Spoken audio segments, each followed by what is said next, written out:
Right, I'm just about to take the bath out. I've taken all the panels off the sides, and we're left with that, which is the frame of the bath, and then we've got the two pipes going to hot and cold. We've got a 22mm pipe, large pipe on the right, and a small 15mm on the left. They should both really be 22mm. But I think because we've got good water pressure here, I think they've decided 15 is okay.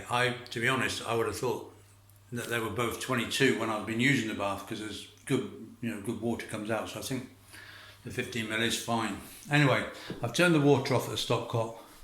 I'm just about to take the bath out. So what I'm going to do now is I'm just going to turn the taps on the bidet,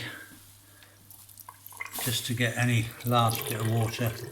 That's both taps on, just to get any last water out of the system. And these taps are lower than the taps on the bath, so hopefully there'll be no water in there. So what I'm going to do is I'm going to disconnect the two pipes from the taps.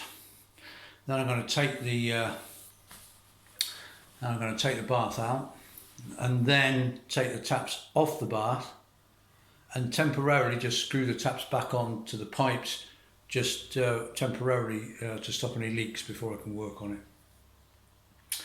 Okay, so water's off, it stopped running. I've got a wrench, etc.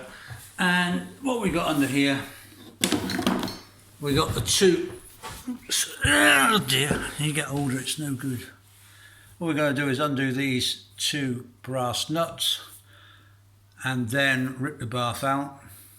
Then undo these two plastic nuts which hold the actual taps into the bath, take the taps off the bath, and then screw them back onto the taps.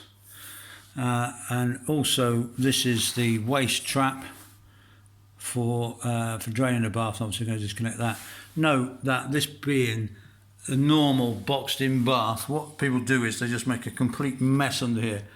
They're not bothered because they know it's all going to be boxed in, and so it doesn't have to be neat. This is a problem for us because we're going to put in a cast iron clawfoot bath, so all the floor's got to be perfect, so I'm going to have to mend all the floor. But I knew that because that's pretty standard. If you've got a boxed in bath, I can virtually guarantee that when you take that cladding off, that boxing it off, it's all going to be like this under there, because that's the advantage of a boxed in bath. You can make whatever mess you like underneath, and then because it's all going to be covered up. Anyway, right, first thing I'm going to do is take these brass connectors off to disconnect the taps.